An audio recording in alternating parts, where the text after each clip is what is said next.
नमस्कार मित्रों, आधुनिक बिहार के इतिहास के क्रम में आज एक महत्वपूर्ण टॉपिक करने वाले हैं, सविनय अवज्ञा आंदोलन। तो टॉपिक डालिएगा, टॉपिक का नाम सविनय अवज्ञा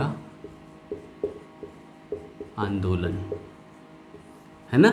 नाम से क्या पता चलता है, अवज्ञा करना है लेकिन विद्रोह के साथ नहीं, सविनय के साथ, है ना, विनय के साथ। सविनय अवज्ञा आंदोलन।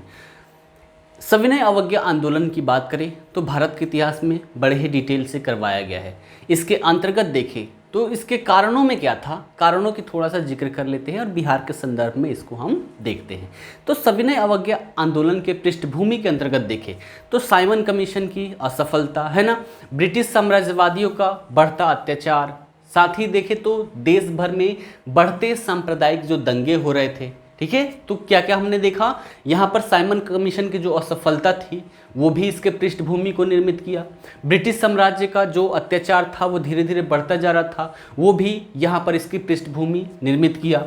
देश भर में सांप्रदायिक दंगे हो रहे थे, इसके परिणाम स्वरूप भी यहाँ पर क्या हुआ, इसकी पृष्ठभूमि निर्मित हुई। साथ ही राष्ट्रीय जो क्रांतिकारियों का आंदोलन था ये भी इसकी पृष्ठभूमि निर्मित करने में एक विशेष भूमिका निभाई, ठीक है। तो ये जितने भी थे इन सभी ने, है ना, ऐसे ऐसे अनेक कारणों ने सविनय अवज्ञा आंदोलन को जन्म देने में महत्वपूर्ण भूमिका निभाई। गांधी जी के द्वारा जो वायसराय उस समय काल पर थे इरविन, है ना, तो इरविन के समक्ष 11 सूत्री प्रस्ताव पेश किया गया। इरविन के समक्ष 11 सूत्री प्रस्ताव गांधी जी के द्वारा पेश किया गया, जिनमें मुख्य बातों की देखें तो मुख्य बातें क्या क्या थी। अगर मुख्य बातों में देखें तो पहला क्या था, देखें तो संपूर्ण मदिरा निषेध, यानी कि मदिरा जो वहां पर चल रही थी उसका पूर्ण रूप से निषेध कर देना, ठीक है। उसके बाद भूमि लगान जो थी, भूमि लगान को आधा कर देना। साथ ही नमक कर का उन्मूलन करना, विनिमय की दर में कमी लाना, है ना। साथ ही देखें तो सेना संबंधी जो भी व्यय थी, बड़े स्तर पर व्यय किया जा रहा था सेना से संबंधित, तो उसमें 50% की कटौती की मांग की गई थी। विदेशी वस्त्रों का जो आयात था, विदेशी वस्त्रों के आयातों पर रोक की बात थी, वेतन में कटौती की बात थी। साथ ही जो राजनैतिक बंदी थे, है ना, राजनैतिक बंदी बनाए गए थे उनकी रिहाई की बात थी। आत्मरक्षा के लिए हथियार रखने हेतु लाइसेंस की व्यवस्था करने की बात थी। तो जो 11 सूत्री प्रस्ताव पेश किया गया गांधी जी के द्वारा किसके सामने, वायसराय इरविन के सामने, उसमें ये सारी बातें मुख्य रूप से थी। लॉर्ड इरविन के द्वारा गांधी जी के इन मांगों पर कोई ध्यान नहीं दिया गया, जिसके परिणाम स्वरूप गांधी जी ने सविनय अवज्ञा आंदोलन प्रारंभ करने का निश्चय लिया। तो कारण क्या था, 11 सूत्री प्रस्ताव, और इस पर कोई भी कार्य नहीं किया गया, कोई भी रूप दिखाया नहीं गया इरविन के द्वारा। परिणामतः गांधी जी ने क्या किया कि सविनय अवज्ञा आंदोलन प्रारंभ करने का विचार लिया, ठीक है। उसके बाद डेट देखिएगा, 12 मार्च 1930, डेट लिखते हुए चलिए, बहुत ही महत्वपूर्ण है। 12 मार्च 1930 ये प्रश्न पूछा जा चुका है। 12 मार्च 1930 ईस्वी को गांधी जी ने अपने 78 अनुयायियों के साथ, 78 अनुयायी थे उनके साथ, साबरमती आश्रम से, कहां से, साबरमती आश्रम,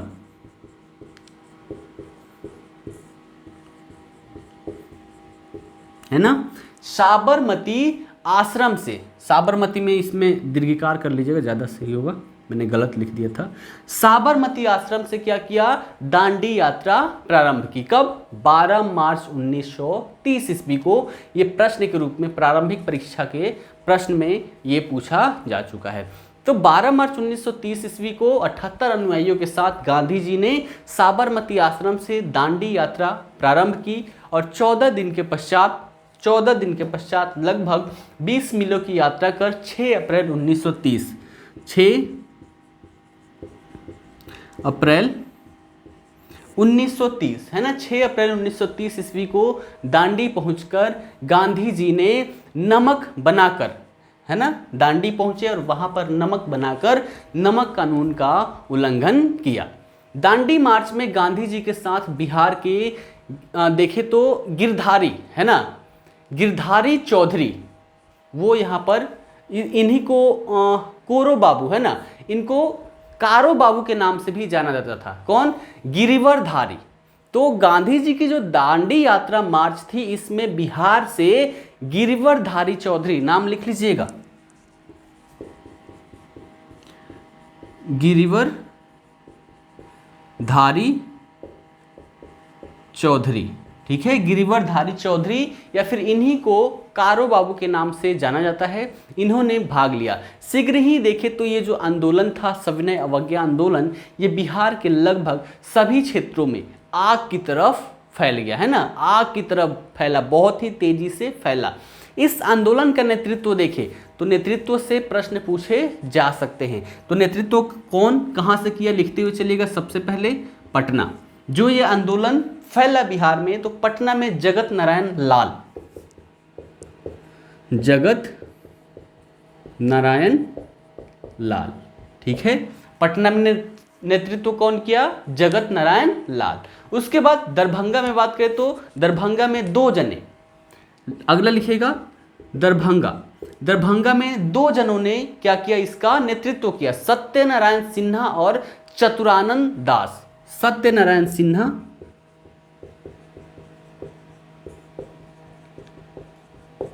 एवं चतुरानंद दास, ठीक है, ये कहां से? दरभंगा से। उसके बाद अगला क्षेत्र देखिए, अगला क्षेत्र था मुंगेर का। मुंगेर में भी 2 जनों के द्वारा नेतृत्व प्रदान किया गया। तो मुंगेर का लिखिएगा। मुंगेर की बात करें तो मुंगेर में श्री कृष्ण सिंह और नंद कुमार सिंह, श्री कृष्ण सिंह एवं नंद कुमार सिंह, ठीक है। उसके बाद देखिए तो और क्षेत्र था हमारा सारण। सारण में देखें तो गिरीश तिवारी, चंद्रिका सिंह, भरत मिश्र एवं श्री नारायण प्रसाद सिंह, इन लोगों ने जो सारण का क्षेत्र था वहां से नेतृत्व प्रदान किया। तो अगला क्षेत्र लिखिएगा सारण, और सारण में लिखिएगा गिरीश तिवारी, चंद्रिका सिंह, भरत मिश्र एवं श्री नारायण प्रसाद सिंह, इन्होंने सारण वाले क्षेत्र में नेतृत्व प्रदान किया। जबकि मुजफ्फरपुर वाले क्षेत्र की बात करें, ठीक है, तो मुजफ्फरपुर वाले क्षेत्र से नेतृत्वकर्ता की बात करें तो राम दयालु सिंह, कनकधारी प्रसाद ठाकुर, रामानंदन सिंह, ये जो लोग थे, इन सभी लोगों ने क्या किया, यहाँ पर अपना नेतृत्व प्रदान किया। तो हमने अभी बात की कि ये जो आंदोलन था सविनय अवज्ञा आंदोलन बिहार में आग की तरफ फैला, बड़ी तेजी से फैला, और इस आंदोलन के नेतृत्व में पटना में देखें तो पटना में जगत नारायण लाल ने नेतृत्व प्रदान किया, दरभंगा में सत्यनारायण सिन्हा और चतुरानंद दास ने नेतृत्व प्रदान किया, मुंगेर में देखें तो श्री कृष्ण सिंह और नंद कुमार सिंह ने नेतृत्व प्रदान किया, सारण में गिरीश तिवारी, चंद्रिका सिंह, भरत मिश्र और साथ ही श्री नारायण प्रसाद सिंह, इन्होंने नेतृत्व प्रदान किया। मुजफ्फरपुर में देखें तो रामदयालु सिंह, कनकधारी प्रसाद ठाकुर और रामानंदन सिंह जैसे लोगों के द्वारा नेतृत्व प्रदान किया गया। तो इन सभी क्षेत्रों में तेजी से फैला और नेतृत्वकर्ता भी यहाँ पर मिल गए। सविनय अवज्ञा आंदोलन की बात करें तो सविनय अवज्ञा आंदोलन सबसे पहले कहाँ, ये सभी शहरी क्षेत्र हैं, और शहरी क्षेत्रों में आते ही शहरी क्षेत्रों से ग्रामीण क्षेत्रों की ओर भी बड़ी तेजी से बढ़ा, और ग्रामीणों ने भी इस आंदोलन में बढ़ चढ़कर हिस्सा लिया। विदेशी वस्त्रों का होलिका दहन किया गया, शराबों की दुकानों पर धरना दिया गया, साथ ही अन्य रचनात्मक कार्य भी इस आंदोलन में मुख्य रूप से किए गए। महिलाओं ने भी इस आंदोलन के, ये जो आंदोलन प्रारंभ हुआ इसमें महिलाओं ने भी बढ़ चढ़कर भाग लिया। छोटा नागपुर के जो ताना भगत है, तो ताना भगतों ने भी सविनय अवज्ञा, ताना भगत कोई व्यक्ति नहीं है, एक समूह है, ठीक है, ध्यान में रखिएगा। तो छोटा नागपुर के जो ताना भगत लोग थे, उन्होंने क्या किया, सविनय अवज्ञा आंदोलन में अहिंसात्मक रूप से बड़े पैमाने पर सरकार का विरोध प्रदर्शन किया। छात्रों ने सरकारी स्कूल छोड़ दिए, सरकारी नौकरी से अनेक लोगों ने अपने त्यागपत्र दे दिए, वकीलों के द्वारा वकालत छोड़ दी गई, साथ ही अनेक लोगों ने सरकारी उपाधियों की त्याग कर दी। जहां एक ओर आंदोलन समर्थन किया, वहीं दूसरी ओर सरकार के प्रति अपना विरोध भी प्रदर्शन किया। आंदोलन की अंग्रेजी प्रशासन ने कठोरता के साथ दमन किया। बिहार में लगभग 13,000 आंदोलनकारी जो थे उनको गिरफ्तार किया गया और उन पर अनेक प्रकार के अत्याचार किए गए। 1930 ईस्वी की बात करें तो 1930 ईस्वी में इस आंदोलन के दौरान जो बड़ही शहर था, बड़ही शहर पर आंदोलनकारियों ने अपना अधिकार जमा लिया था। उसके बाद बात करें 4 मई 1930 ईस्वी को, है ना, तो 4 मई 1930 ईस्वी को गांधी जी को गिरफ्तार किया गया और है ना 4 मई 1930 ईस्वी को गांधी जी गिरफ्तार किए गए और बिहार में श्री कृष्ण सिंह सहित अन्य प्रमुख जितने भी नेता थे उन सभी नेताओं को गिरफ्तार कर लिया गया। राजेंद्र प्रसाद और अब्दुल बारी को गंभीर चोटें आई।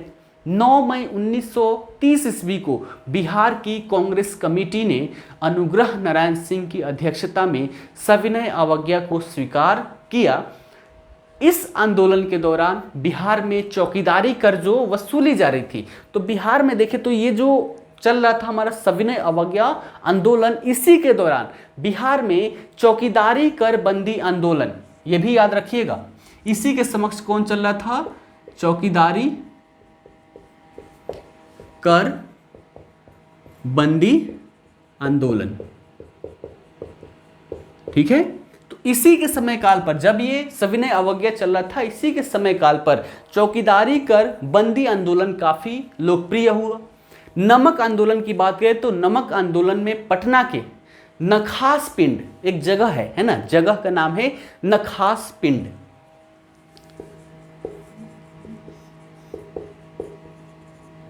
जगह का नाम है नखास पिंड।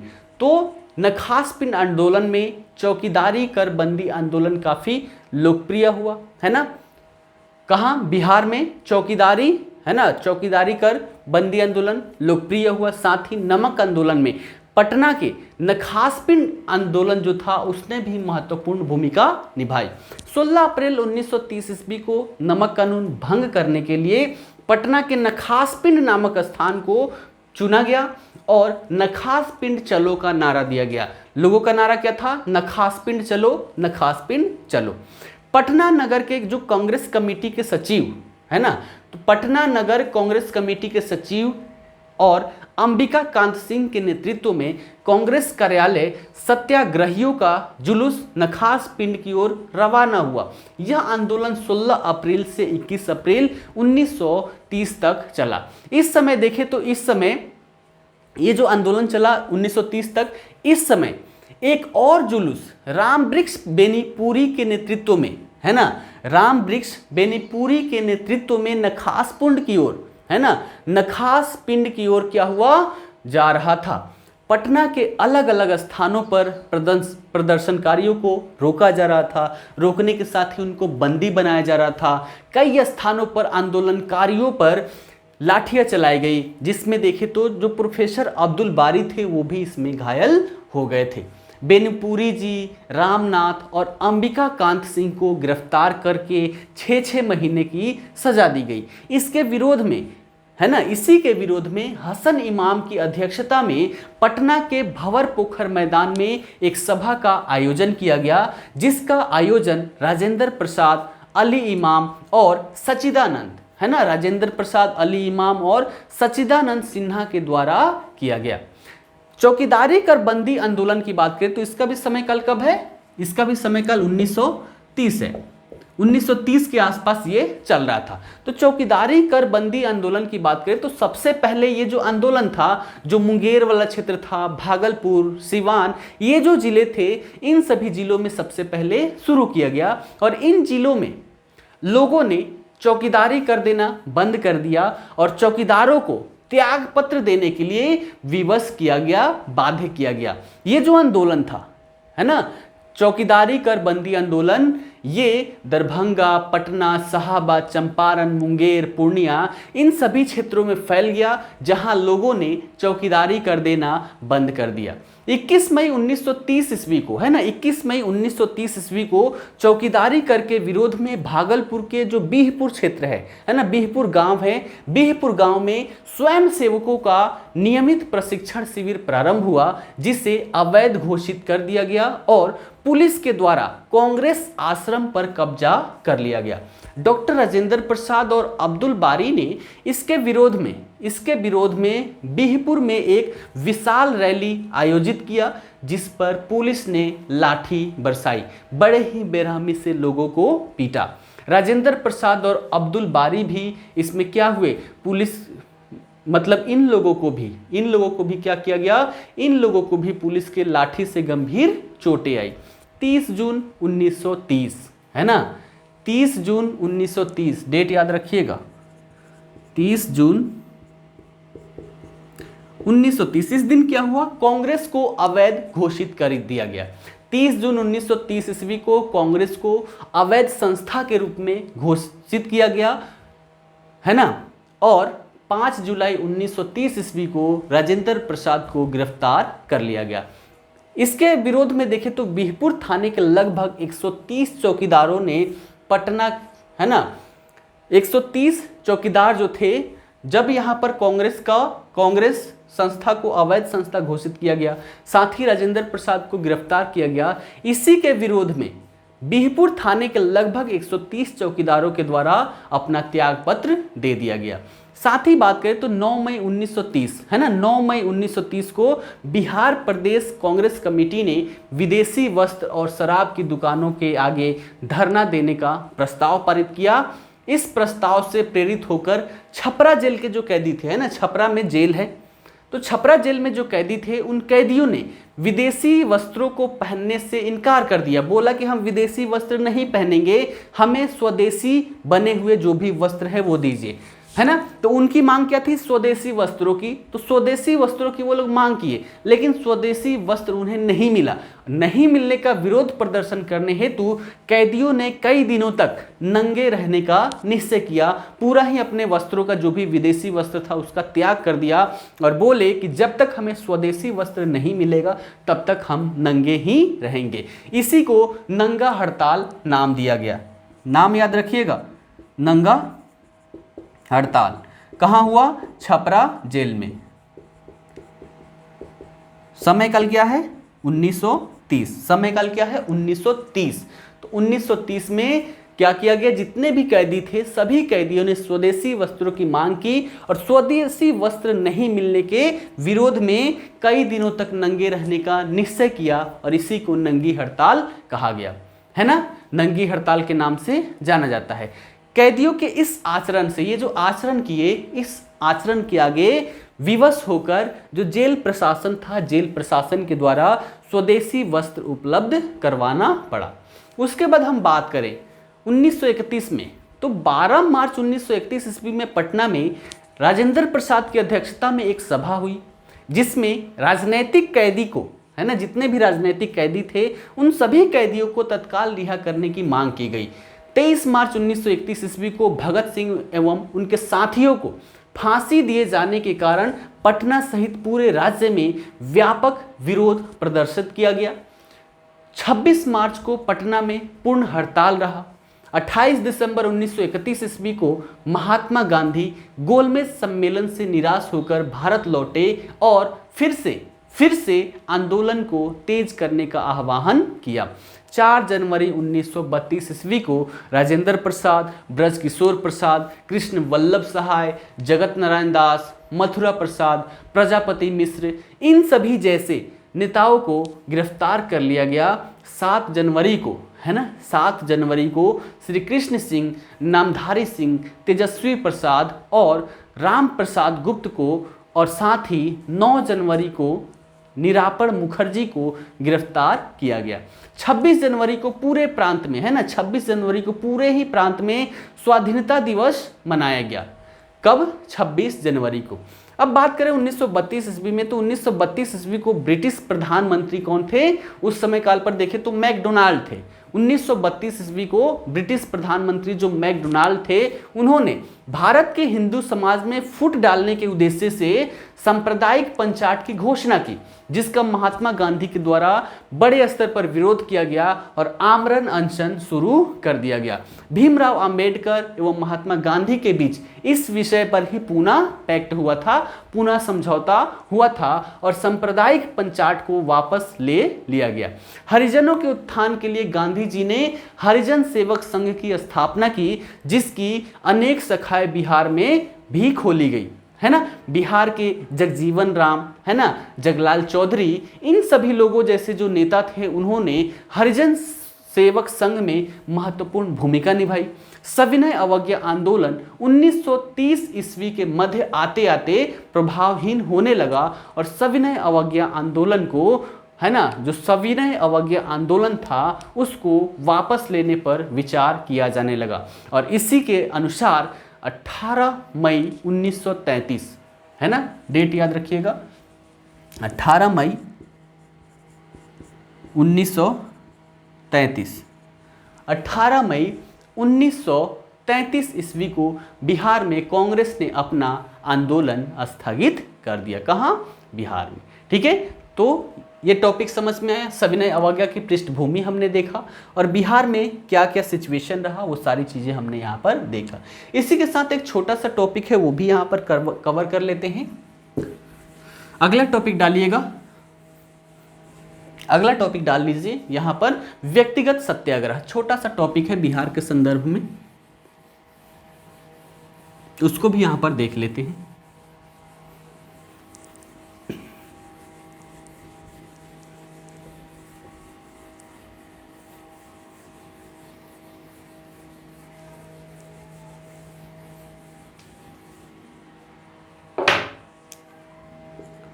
व्यक्तिगत सत्याग्रह। ठीक है, अगला टॉपिक डालिएगा व्यक्तिगत सत्याग्रह। व्यक्तिगत सत्याग्रह की बात करें तो 1940 ईस्वी में बिहार का जो रामगढ़ नामक जो इलाका है, जो अभी कहाँ है, झारखंड में है, तो बिहार में जो रामगढ़ नामक स्थान है, वहाँ भारतीय राष्ट्रीय कांग्रेस का 53वां अधिवेशन हुआ। पिछली क्लास में भी हमने देखा है। तो 53वां जो अधिवेशन हुआ उसमें मौलाना अबुल कलाम आज़ाद की अध्यक्षता में ये संपन्न हुई 53वां अधिवेशन। क्लियर है इतनी बातें?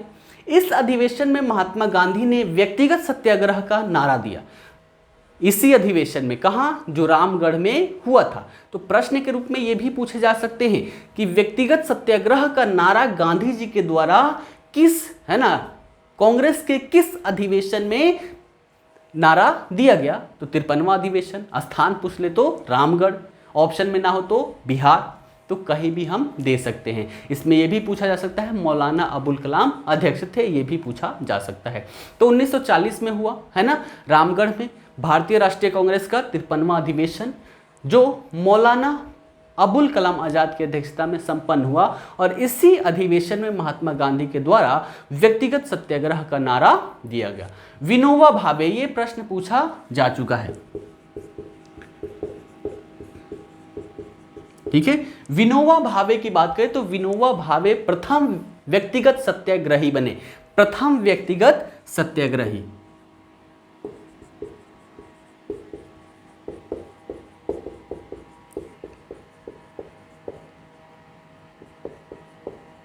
ठीक है, ये प्रश्न पूछा जा चुका है। दूसरा पॉइंट बोल रहा हूं, ये भी प्रश्न के रूप में पूछा जा चुका है। तो विनोबा भावे प्रथम व्यक्तिगत सत्याग्रही बने। बिहार में देखें तो बिहार में इस आंदोलन का काफी अच्छा प्रभाव पड़ा और बिहार में देखें तो 27 नवंबर 1940 27 नवंबर 1940 ईस्वी को श्री कृष्ण सिंह प्रथम सत्याग्रही बने।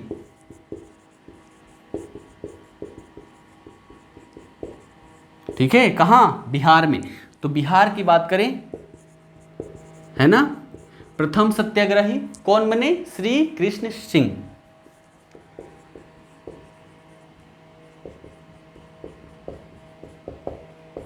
ठीक है, क्लियर है? तो दो चीजें याद रखिएगा।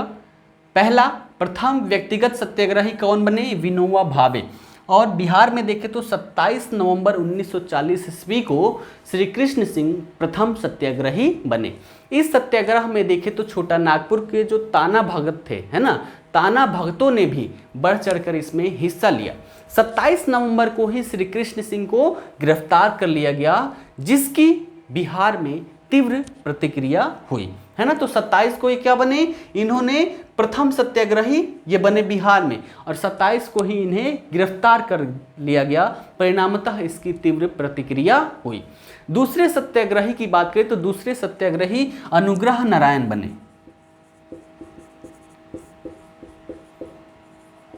ठीक है, तो दूसरे सत्याग्रही कौन बने, अनुग्रह नारायण बने, जिन्हें पटना सिटी में भाषण देते समय गिरफ्तार कर लिया गया। गया में देखें तो गया में गौरशंकर सिंह ने तथा शिलांग में श्याम नारायण सिंह ने सत्याग्रह का नेतृत्व किया। ठीक है, सत्याग्रह का नेतृत्व किया गया में गौरशंकर सिंह और शिलांग में श्याम नारायण सिंह। साथ ही देखें तो गया में कुछ महिलाएं भी सत्याग्रह के आरोप में गिरफ्तार हुई, जिनमें अगर नामों को देखें तो इन सभी नामों में देखें तो महत्वपूर्ण नामों में प्रियवंदा देवी, है ना, उसके बाद जगत रानी देवी, जानकी देवी, ये सभी प्रमुख रही। ठीक है, तो बिहार के संदर्भ में इतनी सारी बातें हैं व्यक्तिगत सत्याग्रह के अंतर्गत। ये सारी चीज़ें फैक्ट के रूप में याद रखिएगा, प्रश्न के रूप में डायरेक्टली आपसे पूछ लिए जाते। ठीक है, तो चलिए आज के लिए इतना ही, फिर मिलते हैं अगले क्लास में। धन्यवाद।